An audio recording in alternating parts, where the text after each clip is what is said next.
Assalamualaikum, selamat datang kembali di Guru Gembel Channel.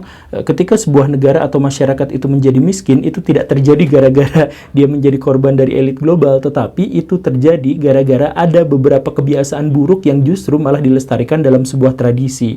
Kita mengetahui bahwa di Indonesia banyak sekali hal-hal buruk yang malah dijadikan tradisi, dijadikan sebagai kebiasaan, dan kita sekarang akan menjadikan salah satu di antaranya sebagai objek kajian kita. Tidak untuk menjelek-jelekan negara dan masyarakat kita, tetapi untuk dijadikan bahan pelajaran agar kita tidak meneruskan kebiasaan itu, apalagi dimasukkan menjadi sebuah tradisi.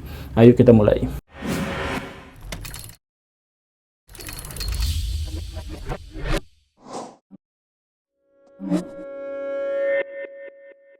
Kemarin lalu, media massa kita dihebohkan oleh fenomena satu atau beberapa orang di Bekasi yang mengusir atau melarang orang-orang yang menggunakan masker ada di masjid.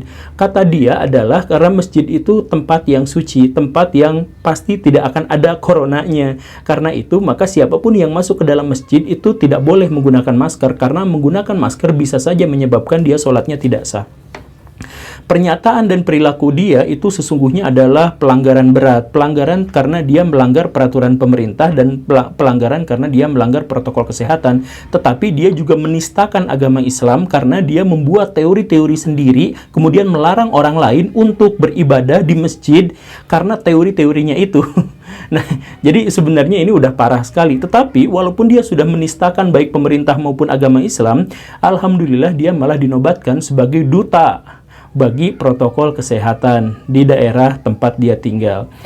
Tak jauh dari situ, ya cuman sekitar 1000-an kilometer di Surabaya, itu ada juga kejadian yang kurang lebih serupa. Ada seorang yang berusaha untuk mengejek dan menjelek-jelekan orang yang menggunakan masker dan taat pada protokol kesehatan di tempat umum. Dan dia mengunggah ejekan-ejekan itu ke media sosial, dan tak lama setelah itu diciduklah sama polisi untuk mendapatkan penghargaan duta protokol kesehatan. Nah, ini adalah hal yang lumrah di Indonesia. Siapapun yang melanggar, dia akan diangkat menjadi duta. Jadi kalau Baraya pengen cepat-cepat menjadi duta, pengen cepat-cepat menjadi pejabat, silahkan langgar peraturan-peraturan itu, karena dengan demikian Baraya pasti akan mendapatkan penghargaan yang sangat luar biasa. Ibaratnya, kalau seandainya negara kita itu adalah Tuhan, maka siapapun yang taat itu pasti akan masuk neraka, sedangkan yang jahat itu pasti akan masuk surga. Ya kurang lebihnya seperti itu. Kenapa fenomena ini bisa terjadi? Saya katakan nantilah fenomena ini bisa terjadi, tapi ini memang sedang diupayakan untuk menjadi sebuah tradisi. Awal mulanya itu terjadi tahun 2016. Pada tahun 2016 itu ada 3 pelanggar yang tiga-tiganya viral, itu kemudian diangkat menjadi duta bagi peraturan-peraturan yang dia langgar. Yang pertama itu adalah Zaskia Gotik. Saya mohon maaf, seorang artis, ya tentu saja dia punya hal-hal yang baik, tetapi dalam hal itu dia sangat buruk, yaitu bahwa dia mengatakan bahwa simbol dari sila kelima Pancasila itu adalah bebek nungging, dan itu menjadi bahan lelucon bersama dalam sebuah acara. Dia dituntut, kemudian dipidanakan, dan hampir saja dia dipenjara, sampai akhirnya Partai Kebangkitan Bangsa itu menyatakan bahwa dia diangkat sebagai duta Pancasila. Kan sangat luar biasa ya. Jadi ada orang yang habis-habisan berusaha untuk mempertahankan Pancasila sebagai dasar pemikirannya, dasar ideologinya, dan sebagainya. Dia tidak diperlakukan dengan sebaik-baiknya, tetapi ada orang yang seperti ini. Saya tidak akan menghakimi orang yang melakukannya, karena dia sendiri mengaku bahwa dia itu adalah orang bodoh yang tidak mengerti tentang politik dan sebagainya. Yang saya prihatinkan itu adalah bahwa siapapun orang yang mengangkatnya itu justru malah menganggap bahwa itu adalah sesuatu yang sangat baik. Dan inilah yang kemudian menjadi cikal bakal bagi tradisi yang sangat buruk ini. Masih di tahun yang sama, Tesi, seorang selebriti di Indonesia, seorang pelawak senior di Indonesia, juga kedapatan mendapatkan narkoba. Dan setelah mendapatkan rehabilitasi, dia diangkat sebagai duta anti narkoba Indonesia. Luar biasa. Masih di tahun yang sama juga, makanya saya sebut sebagai tahun 2016 ini adalah tahun dari awal mula dari pengukuhan tradisi kita yang baru ini.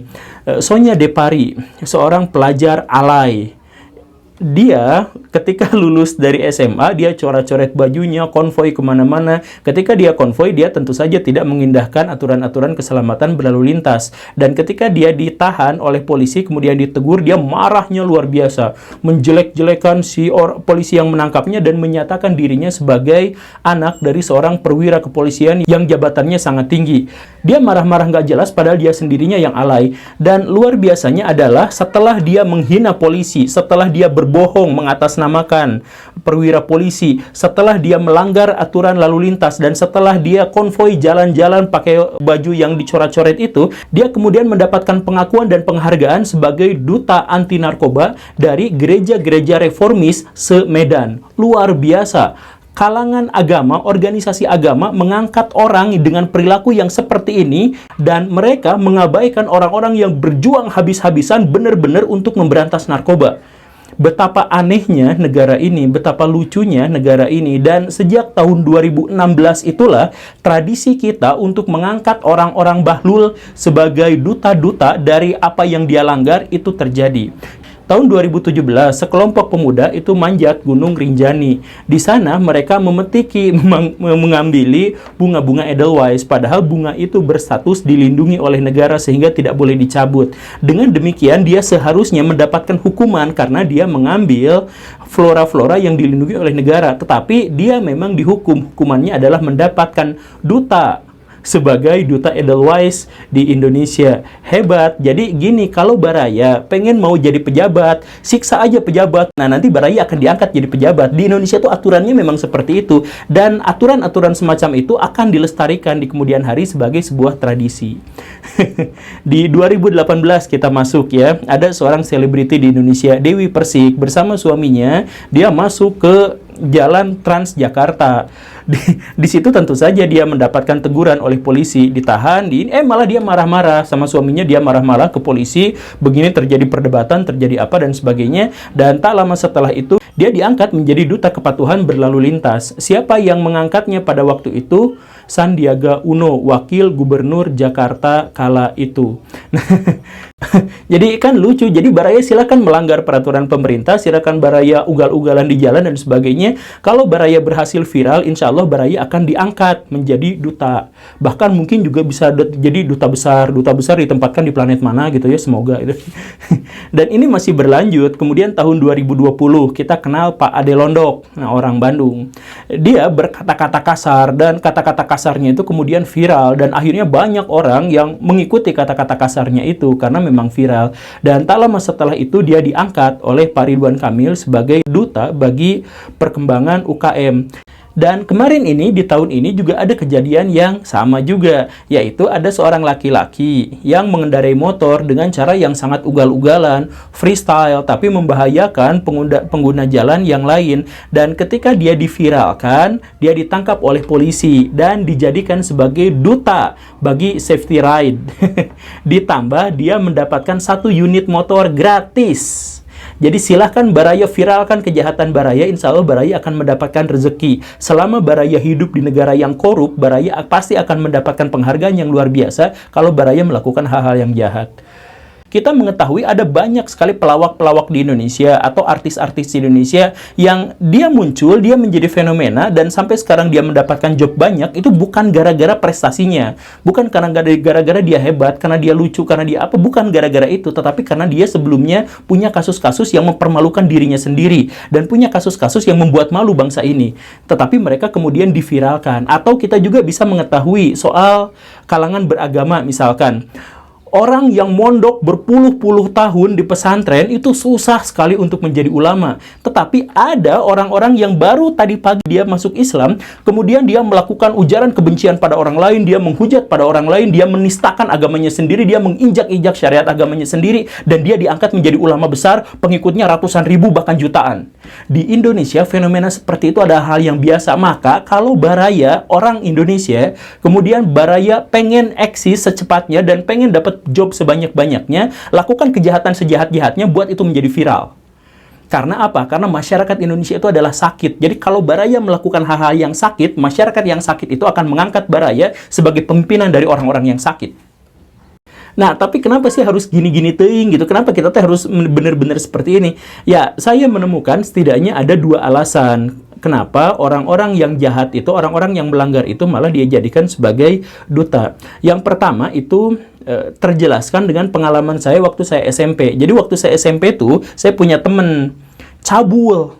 Jadi cunihin gitu. Jadi kalau ada perempuan tuh dipegang pantatnya misalkan atau diraba-raba tubuhnya gitu, dan itu hanya ya keisengan dia aja, emang cunihin aja, emang dari rumahnya dia memang seperti itu. Nah, ini kemudian membuat teman-teman perempuan saya itu marah dan nangis, dan akhirnya lapor ke Wakase Kesiswaan, dan Wakase Kesiswaan itu akhirnya memberikan hukuman pada si laki-laki ini dengan mengangkatnya menjadi wakil KM. Teman-teman saya yang di kelas yang perempuan yang nangis-nangis dan marah-marah itu protes keras, tetapi apa yang dilakukan? Wakase Kesiswaan itu datang ke kelas dan marah-marah. Demikian marah sampai gagang sapu itu potong gara-gara dipukulkan pada papan tulis. Si Wakase Kesiswaan itu mengatakan bahwa orang yang cabul itu, orang yang jahat itu harus diberikan jabatan agar dia mendapatkan tanggung jawab, agar dia mengerti tentang tanggung jawab. Nah, pikirannya itu seperti itu. Kalau Baraya melihat ada pejabat-pejabat atau lembaga-lembaga tertentu yang mengangkat orang-orang tidak benar, tidak baik sebagai duta, itu alasannya pasti selalu sama. Mereka sudah melanggar, tetapi ada baiknya kalau mereka sudah melanggar itu dijadikan sebagai duta agar mereka menjadi lebih baik lagi. Pikirannya seperti itu. Tetapi ini benar-benar sebuah pengkhianat besar terhadap moral, Baraya, terhadap agama dan sebagainya. Kalau setiap orang yang melanggar ternyata malah mendapatkan penghargaan, luar biasa. Dan alasan yang kedua itu adalah alasan pansos. Jadi begini, Baraya, pejabat-pejabat di Indonesia itu susah sekali untuk viral, kecuali karena hal-hal yang buruk. Nah, karena susah sekali untuk menjadi viral, maka mereka itu susah sekali untuk mensosialisasikan ide-ide, gagasan-gagasan, dan program-program pemerintah. Sebaik apapun program pemerintah, kalau tidak disosialisasikan kan percuma. Baraya punya produk yang sangat bagus, tetapi tidak ada kegiatan pemasaran, maka ya percuma aja, nggak akan laku, kan begitu. Nah, si pejabat-pejabat ini atau pimpinan-pimpinan kita itu yang tidak viral, bingung, dia punya program, dia punya amanat, tetapi dia tidak bisa mensosialisasikan pada masyarakat, maka yang dia lakukan itu adalah kemudian pansos, nyari orang yang viral, kemudian menjadikan dia sebagai duta dari program-program yang dia usung. Begitu kurang lebihnya. Kan banyak sebenarnya pimpinan-pimpinan dan pejabat-pejabat kita itu yang diangkat bukan gara-gara dia memiliki kapabilitas, tetapi gara-gara dia punya koneksi dan dia punya uang. Nah, karena itu ketika dia sudah menjabat, karena dia tidak memiliki kapabilitas, tidak memiliki kapasitas, tidak memiliki pengetahuan, dia nggak ngerti gimana caranya untuk mensosialisasikan program itu. Maka dia terpaksa untuk mengambil jalan pintas, yaitu dengan cara mencari orang yang viral, kemudian mengangkat dia untuk mempromosikan gagasan atau program kerjanya. Nah, tetapi kan tentu saja seperti yang saya katakan tadi, ini adalah pelanggaran moral yang besar-besaran. Coba Baraya bayangkan bagaimana rasanya seandainya Baraya mengalami hal semacam ini. Baraya adalah seorang karyawan di sebuah perusahaan. Baraya habis-habisan berdedikasi di perusahaan itu, mengangkat nama baik perusahaan, meningkatkan penjualan. Pokoknya mah semua hal tentang perusahaan itu Baraya habis-habisan lakukan dengan sebaik-baiknya. Baraya sampai begadang tanpa dibayar. Baraya kemudian sampai menghubungkan koneksi yang demikian luas dan sebagainya.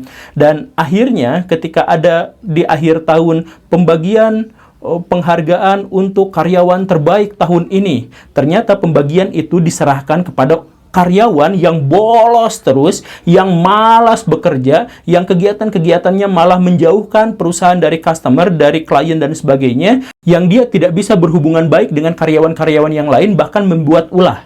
Dialah yang mendapatkan penghargaan dan Baraya tidak jadi apa-apa.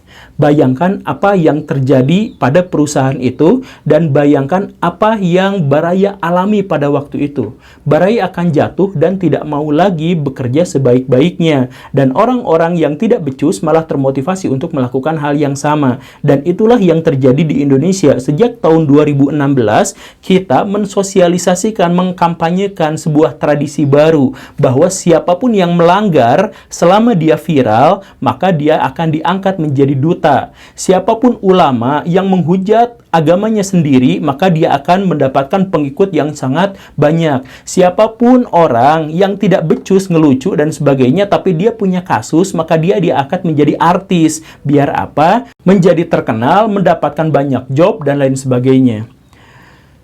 Kalau Baraya mau hidup menjadi lebih baik lagi, maka silahkan Baraya lakukan kejahatan-kejahatan dan viralkan itu. Tetapi kalau Baraya mau negara ini menjadi lebih baik, anak-anak Baraya di kemudian hari menjadi lebih baik, iman Baraya menjadi lebih baik, dan agama Baraya menjadi lebih baik, maka hilangkan cara-cara kotor seperti itu. Berbuatlah sebaik-baiknya dan viralkan kebaikan Baraya. Jangan kalah oleh orang-orang jahat yang memviralkan kejahatannya, dan jangan kalah oleh pejabat atau pimpinan-pimpinan yang malah memberikan penghargaan kepada orang-orang jahat agar memotivasi orang-orang jahat untuk melakukan hal yang lebih jahat lagi.